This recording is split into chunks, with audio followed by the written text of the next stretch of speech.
Hello, and welcome to the very first episode of the By Dean podcast, debuting 1 week later than promised, but better late than never. Just a few disclaimers before we get to the good stuff. First, we lost the first few minutes of one of the panelists' recordings, and so that initial introduction is sadly missing. But fortunately, most of the conversation was left intact for you to enjoy, and we hope you do. Second, this podcast does use the word queer as a casual umbrella term for the LGBTQ+ community. Although I do not consider it a slur, some people do, and it is worth making a note of that at the outset.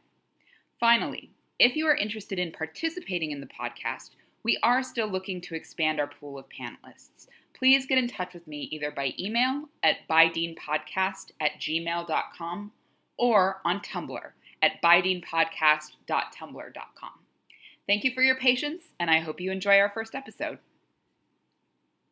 So, welcome to the first episode of the By Dean podcast. Thank you for listening. My name is Rachel, and I am the host/coordinator of the podcast. And I have 3 guests here today. And today we are going to be talking about the politics/ethics of reinterpreting an ostensibly heterosexual character as queer. And we're also going to talk about whether or not it is a reinterpretation. We're going to delve into the depths of that discussion. Once again, my name is Rachel, and I have several handles on Tumblr, but probably the one people will know me best by is Arguments Against By Dean Are Bad. So I'm just going to send it out to my lovely guests and let them introduce themselves. I'm Mai, and my Tumblr handle is Dean Eats Cake without any brackets between. So, yeah, and I'm also very excited to do this here. Hi, I'm Chrissy. I am K-Vichan on Tumblr, which is spelled Vichan. It's the name of my viola. Yeah, I am really, really super glad to be here. So. Awesome. So we have 3 awesome guests for our very first podcast. And so I'd like to just dig right in. So I think probably one of the most complicated questions to think about with regard to this topic is whether or not you actually think it is a reinterpretation. I mean, a lot of people say that technically, Dean's not canonically bisexual. Some people argue that perception of it is heteronormative in and of itself. Other people say, no, it has to be very explicit or we can't consider it canonical. So what do you guys think? Do you think it is a reinterpretation? Do you think it lives in a kind of gray area? Like, what is your stance on whether it is a reinterpretation? I honestly think that multiple interpretations of a work of fiction are supposed to happen. This is why you read classic literature in high school and college. Like, if we weren't supposed to interpret fiction in multiple ways, why would we be making them academic subjects? So in this case, I think it is a subjective interpretation. So I don't know if that would be, this could be just a semantical problem. But reinterpreting a work of fiction to me is just an interpretation, which is what you're supposed to do. And every single viewer is going to bring their own diverse background to the story, and therefore everyone's going to see a completely different interpretation from someone else in the audience.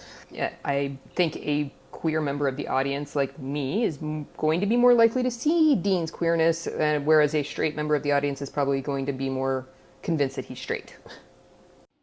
Sure. And I think, that makes sense. Like, obviously, and this is a big thing in fandom, obviously, sort of people come to texts with their own backgrounds, with their own, perceptions. And there is no such thing as an unbiased kind of perception of this kind of thing, right? We all have our own sort of biases and our own kind of leanings that influence how we approach a work of fiction, right? So I think you're absolutely right on the money.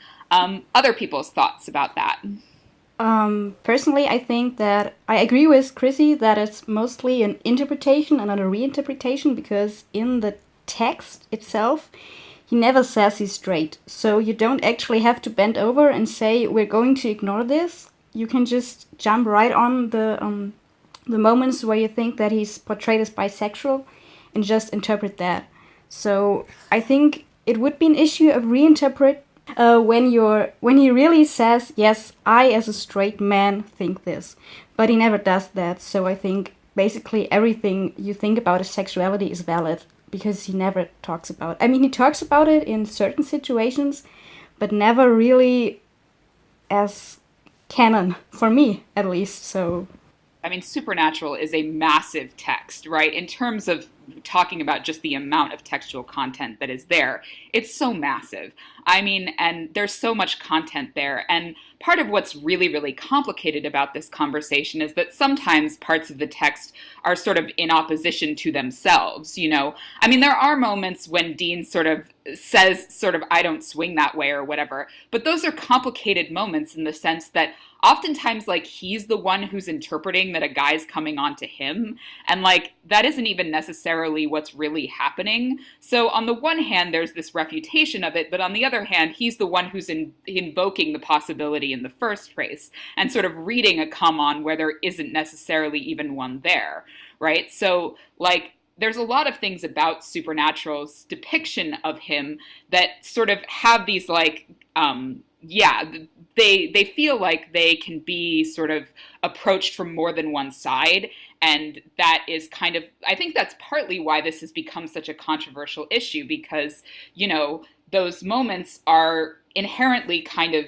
you know, open to interpretation, as we were talking about earlier, and where you're going to fall on that is like dependent on a million different factors, right? So I mean, how does everyone sort of feel about the people? I mean, we're gonna probably sort of talk about a little bit later in the podcast, talk about this kind of issue more extensively, but a lot of people who are sort of against the idea of interpreting Dean as bisexual precisely use these sort of moments where he's like, you know, I don't swing that way or whatever. There are a couple of moments where he says it sort of throughout the series.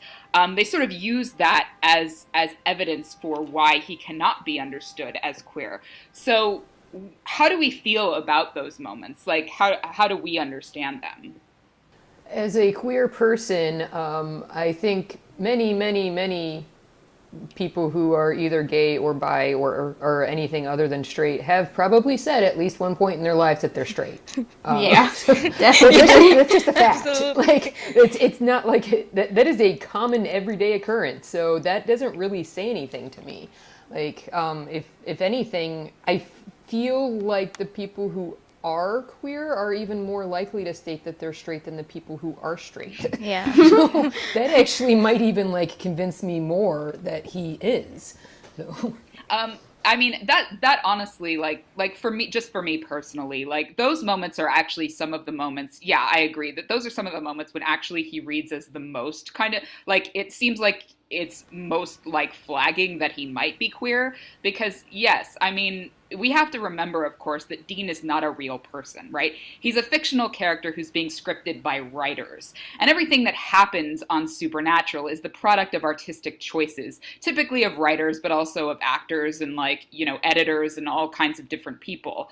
But the fact that they constantly choose to sort of have him be put in these situations where he thinks he's being hit on by a guy, oftentimes that's not really what's happening, and he's like, oh no, I'm super straight. Like, that to me reads as like a writing choice that they just don't have to make that writing choice if they don't want to. So why do they keep like bringing up the possibility that he might be queer, even if they try to shut it down partially by him saying no? Like, they're still the ones who keep like invoking that possibility, right? Yeah, exactly. And besides the lighting, the use of certain scenes and camera movements are like more proof that it's intention. It's not intentional. It's what they want us to see and what they want us to interpret and see that he's saying something, but he's also scared of letting who he is, because maybe in the past doesn't pay out, that he actually said, you know what, I'm bisexual. So I think that it's a great example of his fear of everything that he's been through, and he denies it because it's what he knows. It's Dean Winchester. Like, he always denies the things that he knows that he are. He's that, but he's so afraid of everything, and he puts everything else before him. So he doesn't like get that defining aspect of who he is. Yeah, and I mean again, this is my interpretation as always, but like I also think that's a really key point that aside from the fact that oftentimes people who are queer sort of deny that they are before that they sort of admit that they are, that Dean as a character, as a sort of individualized character, you know, he's often portrayed as being in denial about all kinds of things, right? I mean, that's a very sort of common kind of He's character. straight. It's a fundamental character trait of his, and that's displayed in a lot of different ways, sort of in the text. You know, which is why I personally, I mean, I don't feel bad reinterpreting sort of any character as queer, but I especially sort of don't feel like I'm doing any kind of like, you know, it's not any kind of stretch for me to sort of read him as queer even when he explicitly says he isn't, because there are all kinds of other things in the text that are working to like frame that discourse in a larger framework of, well, Dean is also a character who constantly lies about how he feels, right? So like, you know, that has to be understood, those statements sort of have to be understood within that context, I think. And I also think that while he often denies being anything other than straight, sometimes when he doesn't feel threatened, he doesn't deny being queer. Like the scene with Aaron, he never says no, sorry, I'm not interested, I'm straight. So it's when it's in a friendly environment, he behaves completely different. So we can see he lies a lot about things just for self-preservation and not just because he thinks it's true. So I think there are a lot of moments in text where he could have said he's straight, and I probably would have believed him, but then he just doesn't say anything. So Yeah, he chose to not say something. Yeah. Yeah, and actually, I mean, it's funny. I know we're probably going to do a whole episode on this later on, but that scene with Aaron in that infamous episode was probably the moment when I was like, okay, like I'm like 100% sold on this. Like before, there was a lot of things where I'm like, yeah, I see it, but like I don't know, I can see how it could be I seen can some be other way. sure. But that one just like was the nail in the coffin for me. I was like, okay, this feels deliberate to me, and it feels like it also feels like it has no other function. Like if you took that aspect out of it, like it serves no other function in the episode whatsoever. So I'm like I'm looking at this from a creative perspective and thinking like, okay, why bother with this at all? Like what is the point it wasn't other even than funny. So I mean, it was a bit of funny, but it wasn't played like a comical moment. So Yeah, I actually just recently I finished. I'm in the middle of a full series rewatch, and I actually just finished season 8 last night.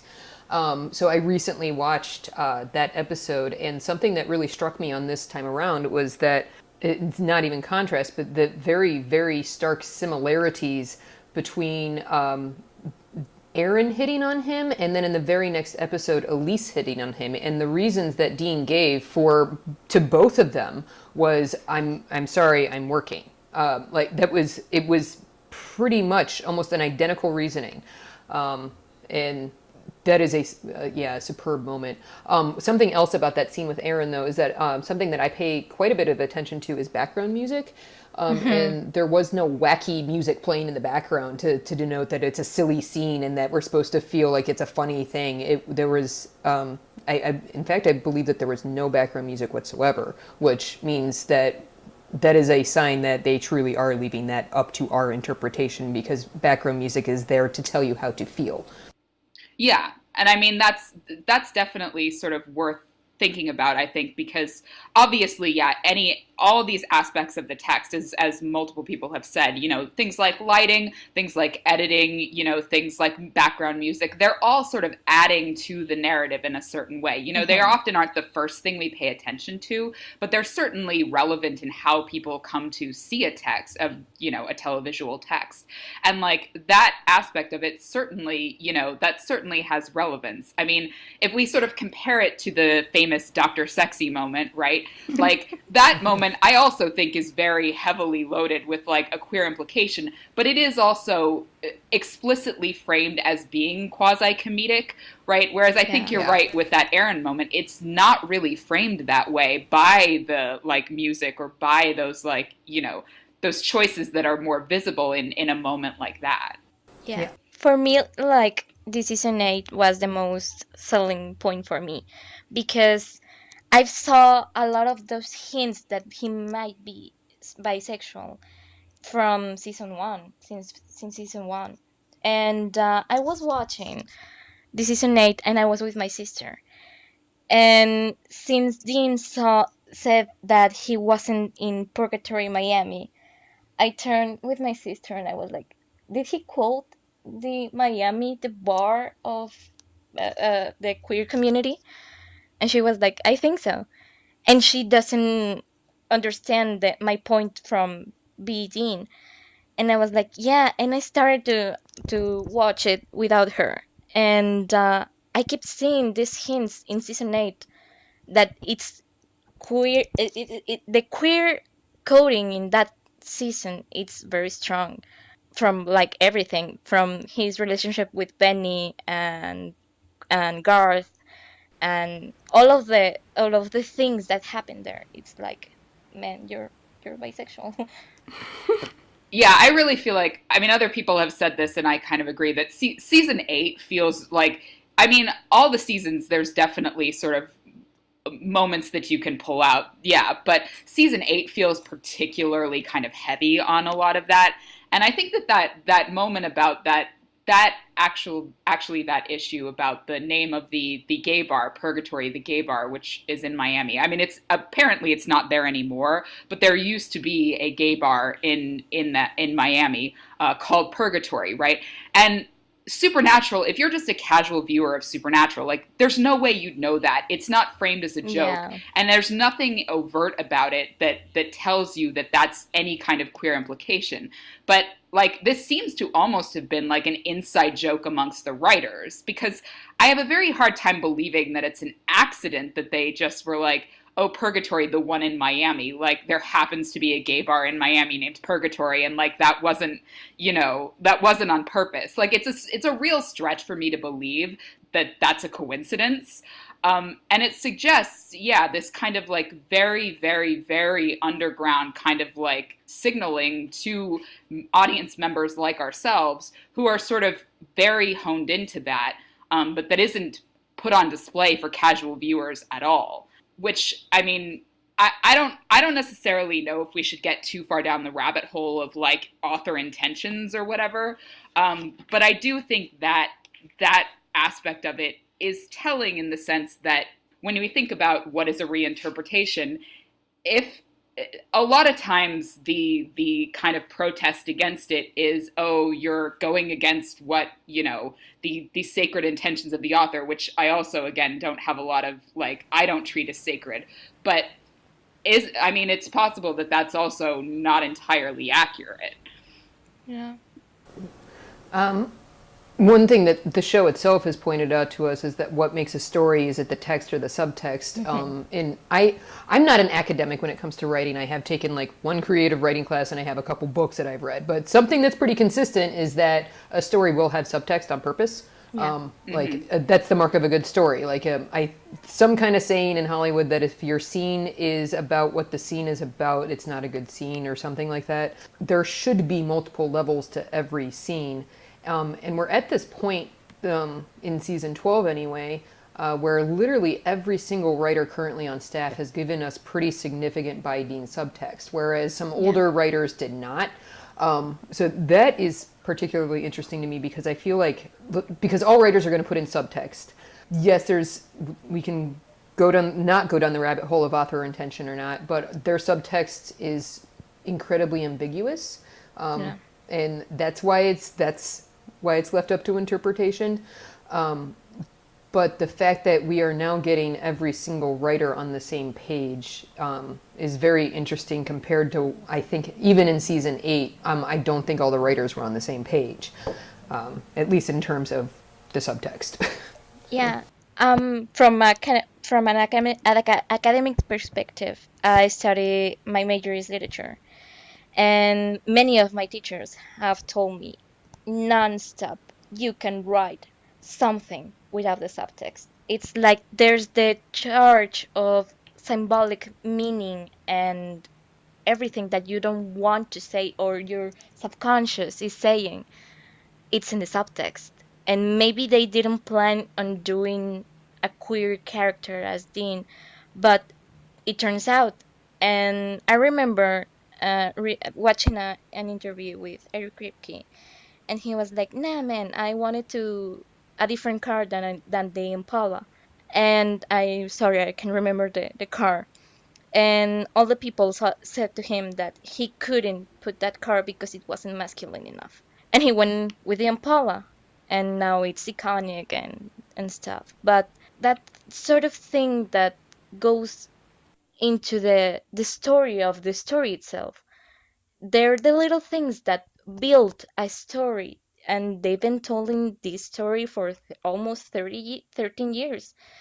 And it's pretty amazing that they do it so constantly and perfectly to actually give us the subtext, and it's the more important part of the story. Yeah, and I think that this gets into a whole like bag of other things, partially around sort of authorial intentions, but also just the nature of writing a TV show. And I think you're absolutely right that I think writers can write things that in advance they sort of didn't perceive themselves to be kind of like engaging with certain themes, and they kind of retroactively realize it. One of the best kind of anecdotes that I love about this particular kind of phenomenon is about the book Fahrenheit 451, which, just for listeners who may not know, that book by Ray Bradbury is a very famous book about book burning. That everyone, if you ask any academic, if you ask anyone who's a student of literature, anyone who's even read that book casually, they'll tell you the main theme of it is censorship. But the author, Ray Bradbury, did not understand himself to be writing about censorship at all.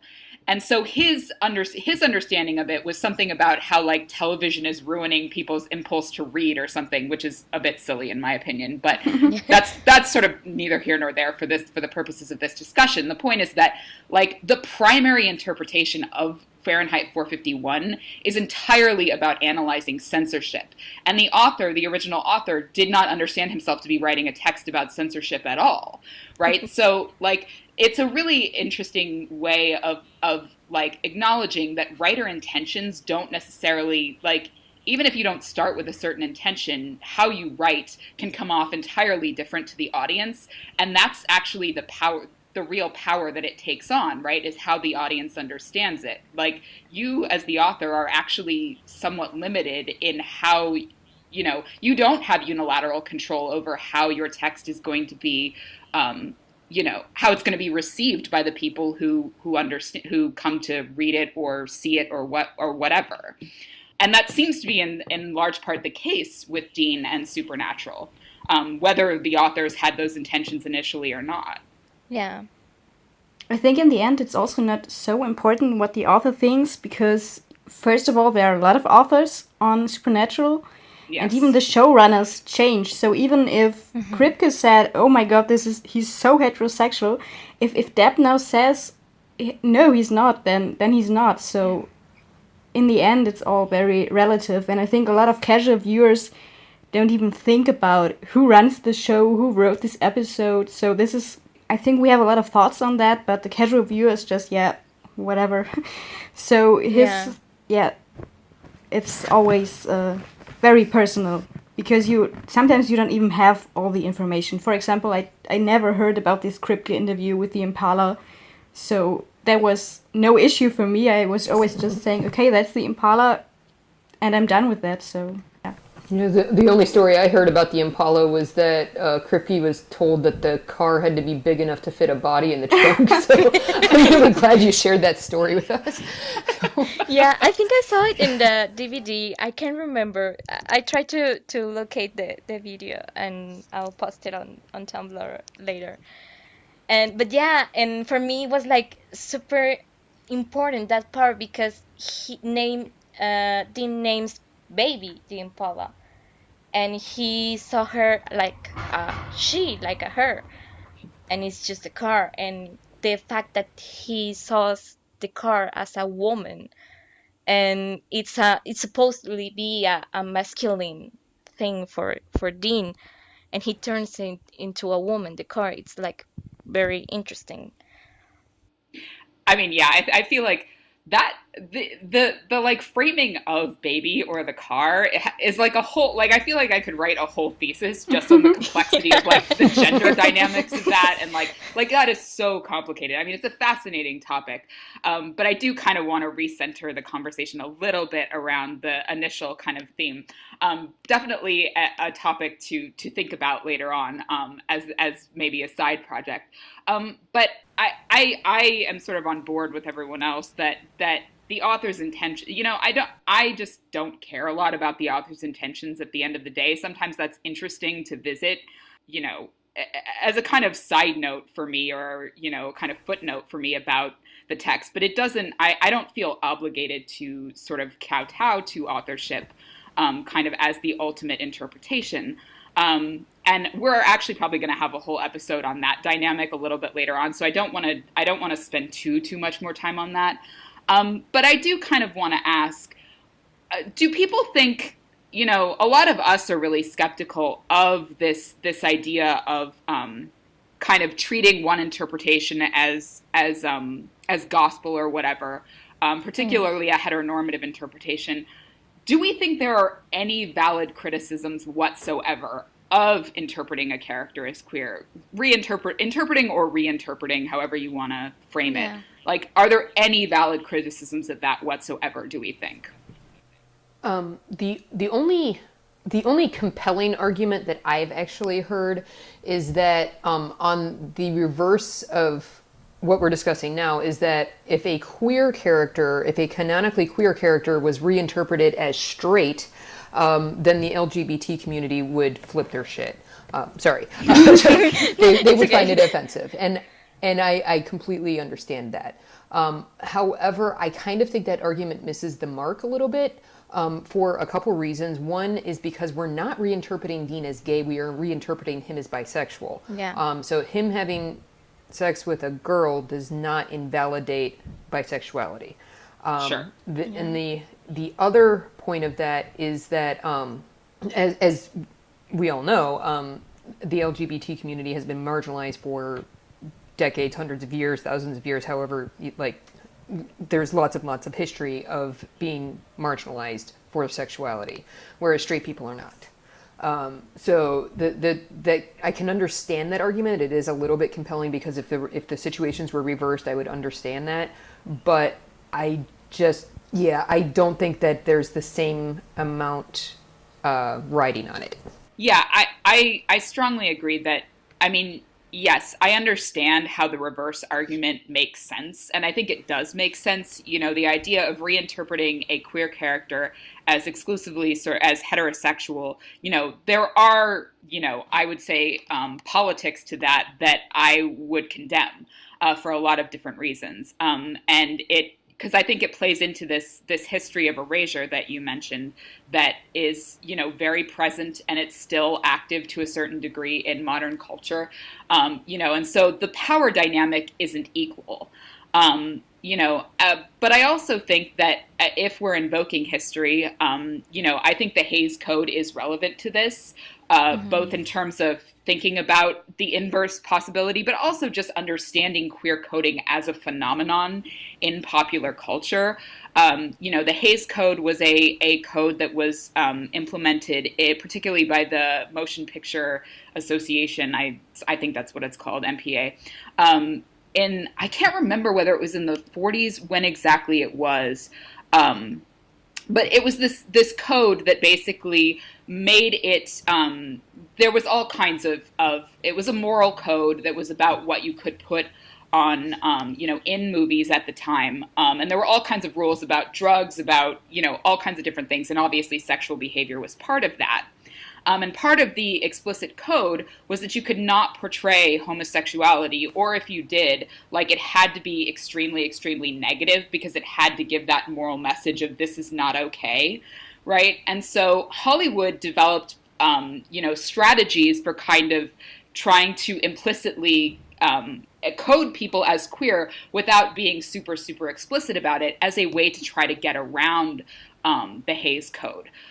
So the idea of queer coding is not a thing that fandom invented, even if it had been, or fandom sort of has generated, sort of whole cloth.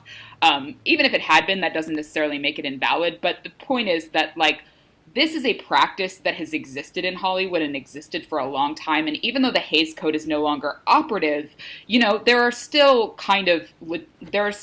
moral ideas about, how much queerness we should put in popular culture. And there are also just economic kind of, logics that are motivating which characters are queer and like how many there are and how prominent they are, because obviously having a queer character is still seen as a risk, particularly from a financial standpoint in Hollywood. Yeah. So, queer coding exists as part of this history, that although the Hays Code is gone, it still is it's a part of how Hollywood has operated for a long time. And it's also just part of how queer people have come to approach media, right? That idea of like reading between the lines or reading the subtext being a kind of queer subcultural practice that people have found value in for the sake of its own kind of legacy. Yeah. So, I mean, I think that all of that is worth sort of bringing to bear as we kind of think about how we approach thinking about Dean's queer coding and thinking about what that means to the queer community. So, I mean, let me just also put that question out. Like, what is, I mean, I'm kind of implicitly getting at this by framing it this way, but like, what is the value of kind of reinterpreting a character like Dean as queer, as bisexual or queer? I think that kind of subtext, it's always been in the narrative since 19th century, and I think that it's going to be more explicitly in the text because times change, and I think that gratefully people is not against it as it was like 50 years ago, where the masculinity was very toxic and stuff. And this had existed since, like I said, 19th century. And I've saw it in the narrative, Oscar Wilde, and for one example, Shakespeare. And the fact that we are getting the hints, it's part of the interpretation. I think that a lot of, if many of us saw it, then it must be there for a reason. And I think that Steve Joki posted the other day an article about that, about how Hollywood was very subtle in the hints that they gave you if they were talking about a queer character.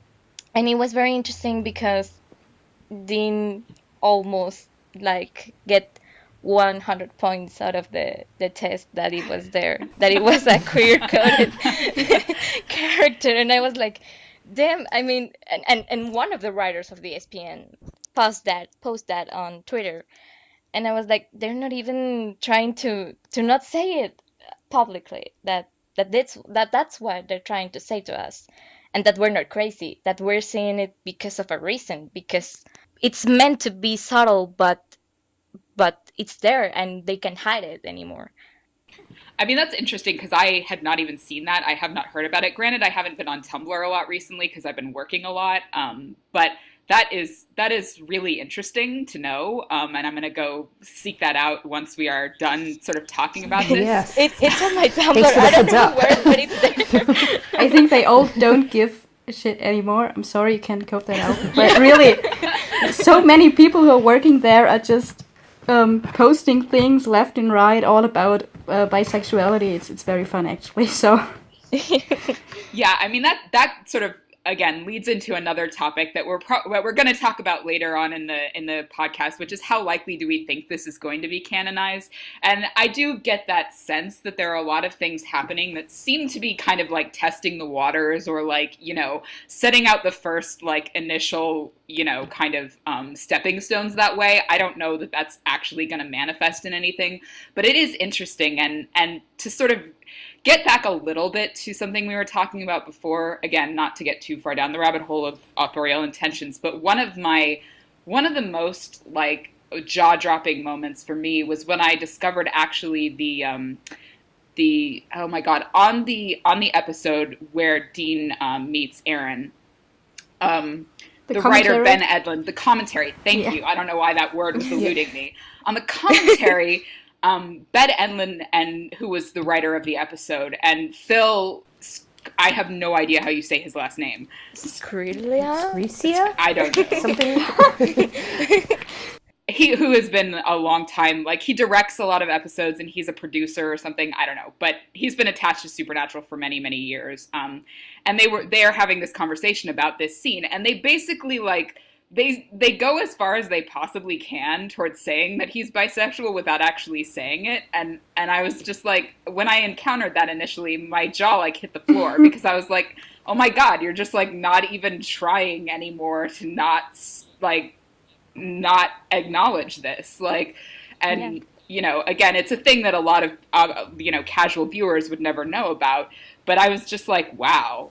That's basically an admission of intent, like for all intents and purposes. So I was like, from that point on, at the very least, I didn't have any qualms about like, you know, imagining that I was violating any kind of sacred authorial intent by seeing Dean as queer, because I was like, okay, fine, you people have basically like admitted it here, so we're good now. But again, to try to bring the conversation back to the original topic.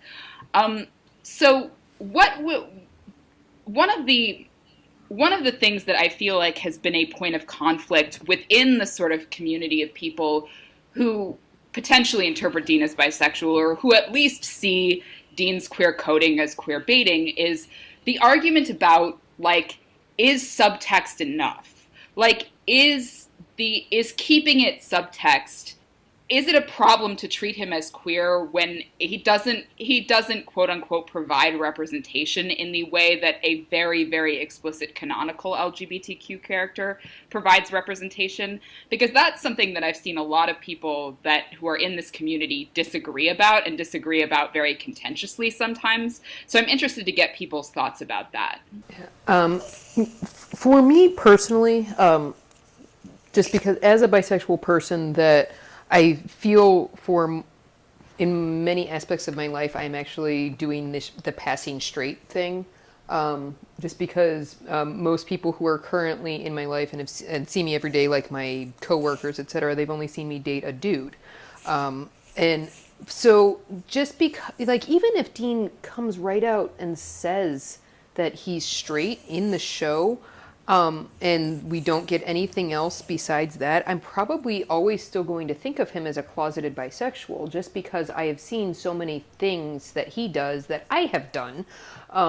So, and again, that's one of those things where the audience wants to relate to the character. They want to see themselves in a hero. So that's why queer people want him to be queer and why straight people want him to be straight. Then there's also maybe a psychological factor where maybe if straight people found out that Dean wasn't straight after all, then that says something about themselves, which it doesn't. You can totally relate to a queer character. I relate to tons of straight characters. It's totally fine. You guys can do it too.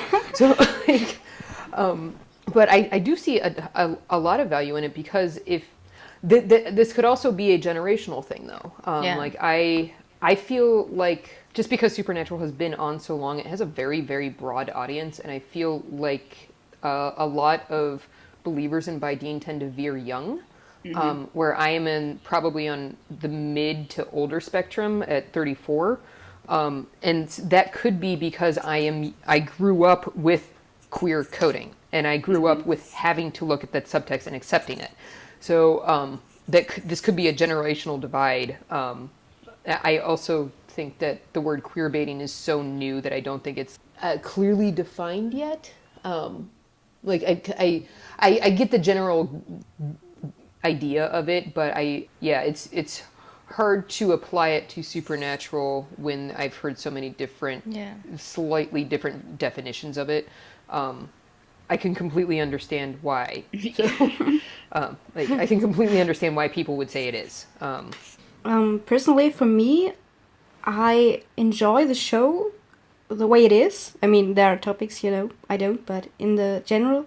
So for me, I don't think that Dean would have to be bisexual in explicit in text because I see it. It influences the way I see the show. I can't not see it. So Yeah. for my viewing pleasure, it's enough. But I can also see the people who want him to be bisexual because, I mean, it would be a big thing. So, and I also think that it would be a very positive thing. So I can see the reason behind that. But for me personally, I think he's bisexual. I don't care. So make him explicitly bisexual or not, for me, it doesn't matter. But I don't want to dismiss anyone's concerns when they say they want him to be explicitly bisexual. I can understand that. Yeah, like for me, I didn't understand the term queer baiting until I got like 12 months ago in Tumblr and I saw it. And I was reflecting on the subject, and I was like, I can see it because I've never thought about it. But for me, like Mish said, it's not. I know that it's there. I know that he's queer, and even though I would like to see the character grow and his arc fully completed, and since from a narrative perspective, I think that it's important for the story that they say it, but actually, it's for me personally, it's not enough. I already saw it, and I already know that it's there. But I understand completely the person and the people that want to be explicitly said that he's bisexual because representation matters. But I mean, as long as we saw it and as long as we know that it's there, I think that it's the most important part that we know. Yeah, and I mean, I'm honestly someone who's like very, very on the fence about that argument personally because I absolutely sympathize with and understand the critiques of people who are like it's not good enough unless it is utterly explicit because it sends the message that queerness has to be hidden or it has to be like kept under wraps, and I'm like I sympathize with that argument, and I can understand why that would be objectionable to people and why it could send that message to people.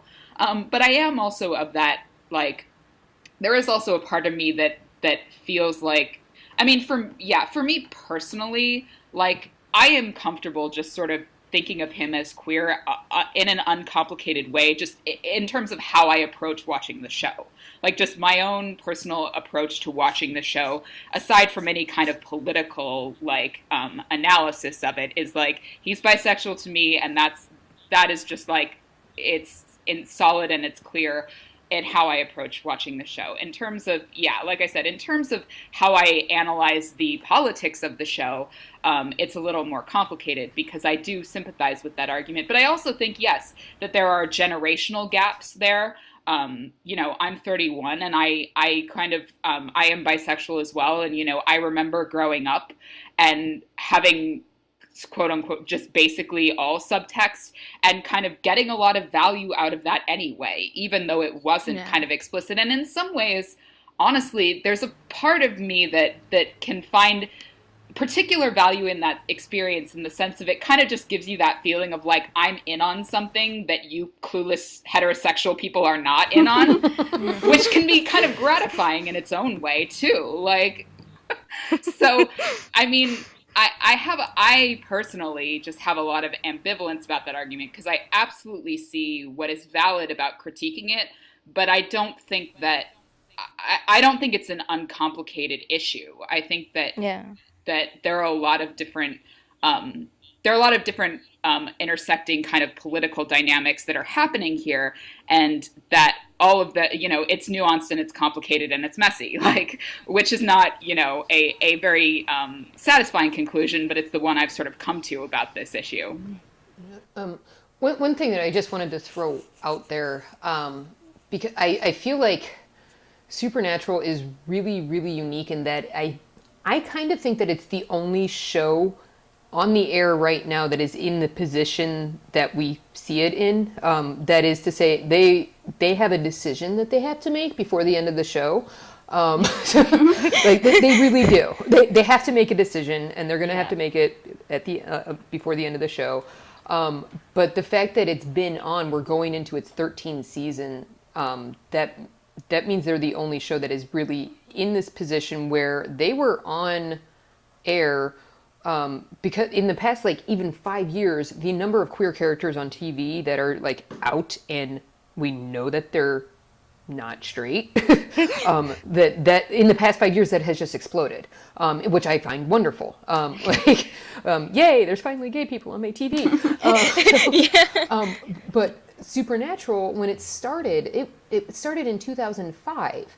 I live in Ohio, and in 2004, the year before Supernatural started airing, Ohio passed a gay marriage ban in its constitution. Wow. Like, so this is societal, it's a societal, art imitates life, that whole entire thing. But you go back even further, like I hesitate to even bring the show up just because of all the drama surrounding its creator right now. But Buffy the Vampire Slayer is a great example of a show that had a ton of queer subtext, but also had a queer character.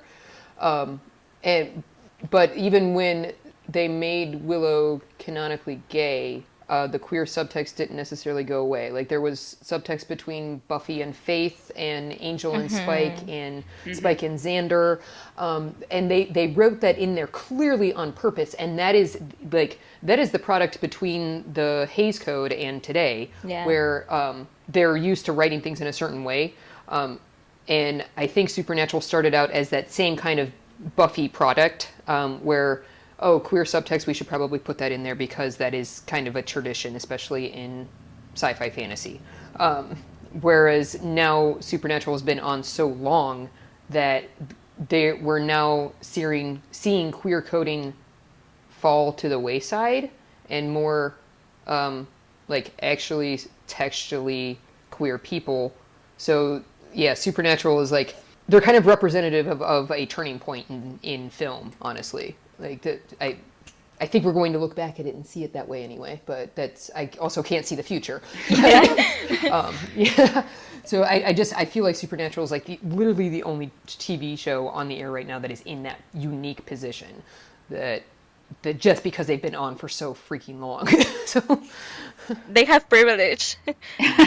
Yeah, and it's actually interesting that you bring that up, because I don't know if any of you are aware of this, but the show It's Always Sunny in Philadelphia.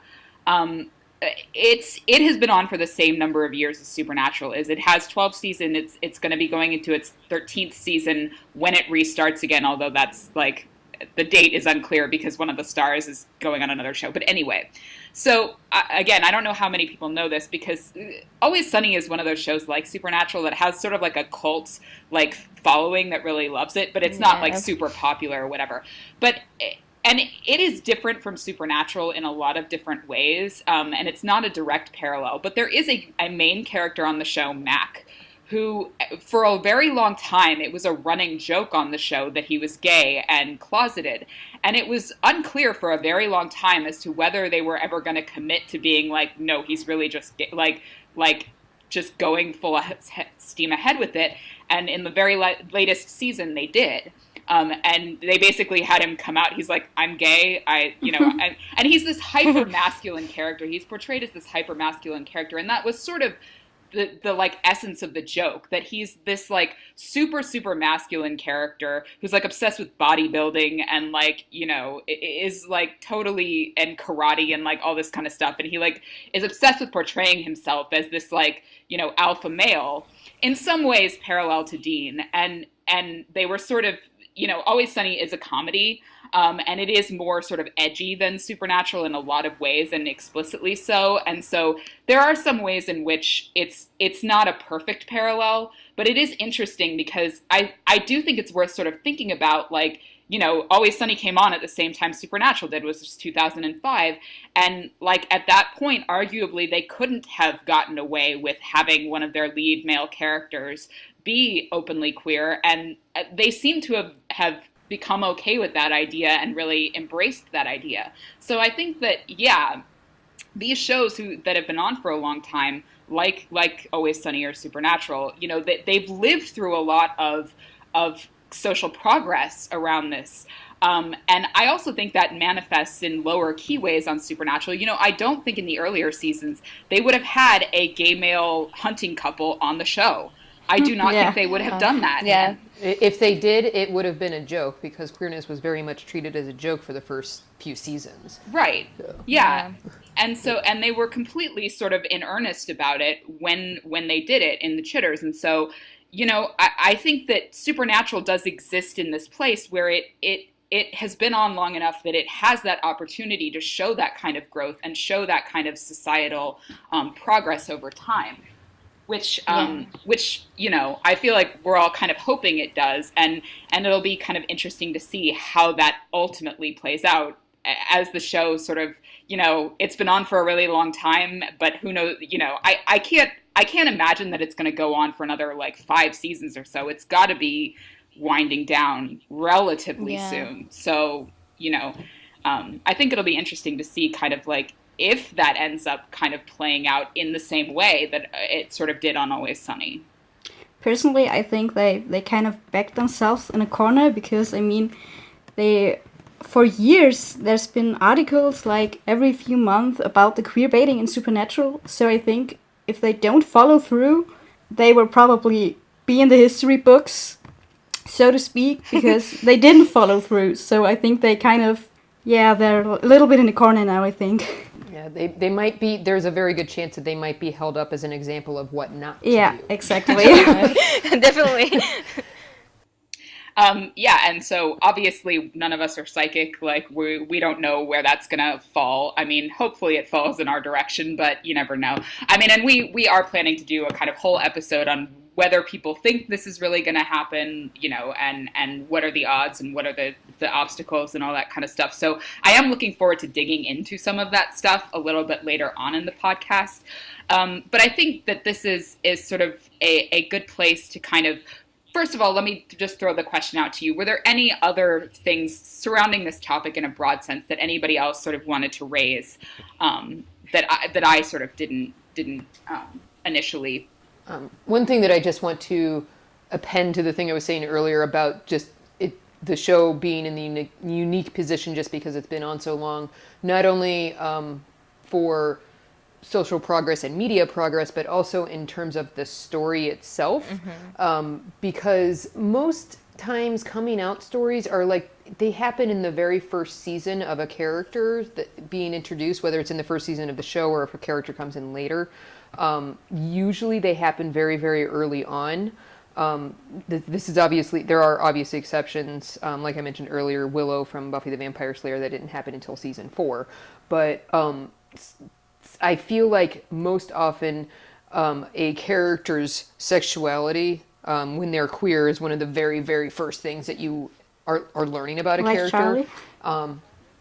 Like Charlie, yeah. Like in her very first episode, she just blatantly states, like, I'm into women. Okay, cool. Good that we got that out of the way. But, like, it's one of those things where in Dean's case, it's, I think, because sexuality does not define a person. Exactly. And I also feel like we need to get to the point where sexuality also doesn't define characters. Because like, if we wait until season 14 or 15 for them to actually textually establish that, yes, Dean likes dudes, I think that would be very important and also very real, because sometimes people do come to, either come out of the closet late in life, or they don't even come to terms with it until later in life. And this happens all the time, and it's a story that you just very, very rarely see in television or in media in general. In movies, there's not enough time, just because it's only like an hour and a half to 2 hours, where this is a TV show that has, 264 episodes now? So if, like, ignoring commercials, it's 264 hours. It's many, many movies.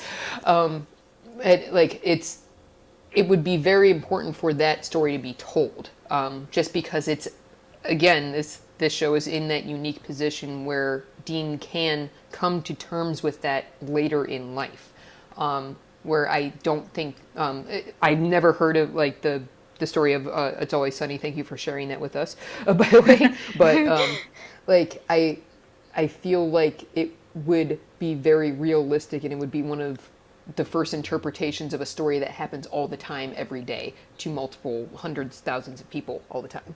So, Especially because Supernatural is a show that likes to do the things like no other show has ever done. Like they like to have that power in their hands. Like, oh, I killed the creator of Supernaturally, one of my episodes in French Mistake. Like they like to flip the script, like do a lot of different things that we've already seen, and I believe and I think that that's maybe what's going to happen. Like maybe they're waiting for the right time to explode and say, yes, Dean is queer, Dean is bi, and here you have it. Yeah, and I think that's I'm really, really interested in that sort of possibility as well, especially because, and we are also going to have an entire episode sort of dedicated to the question of, like, why is it powerful and important to precisely portray a coming out story that happens A, later in life, and B, later in the lifespan of a narrative, because I think that those two things are intertwined. Culture influences how we approach real life. And I think the fact that popular culture, as you said, always does these coming out stories, usually about teenagers and usually, or very young people, and usually very early on in narratives themselves. And I think there's a really sort of complicated and politically kind of, I don't know if it's odious, but politically kind of objectionable reason, which is I think they don't want people to get too attached to a character and then be like, oh, he's queer. Oh, all of a sudden, like, I can't identify with him. I don't want to care about him anymore, and so they like get it out up front. So they're like, people don't do the, like, you deceived me or whatever, which is total bullshit. And like, again, bleeds into the idea of like, that if real queer people don't come out to you, that they're being deceptive somehow or whatever, like, which is a whole rabbit hole that, like, I want to close down for right now. But yes, I think that idea of, especially they're in a very unique position to have this character who's a main character who already has a lot of queer subtext and a lot of queer kind of, like, it's built into the narrative already. It isn't like it would come completely out of, even if it would feel like that to a casual viewer, if you actually, like, go back and look at the text of Supernatural, like, I always think about it in terms of, like, how they do those little things at the beginning of each episode, like previously on Supernatural, to like prompt you to remember. They could make one that would prompt people very easily to remember these moments where Dean has explicitly kind of queer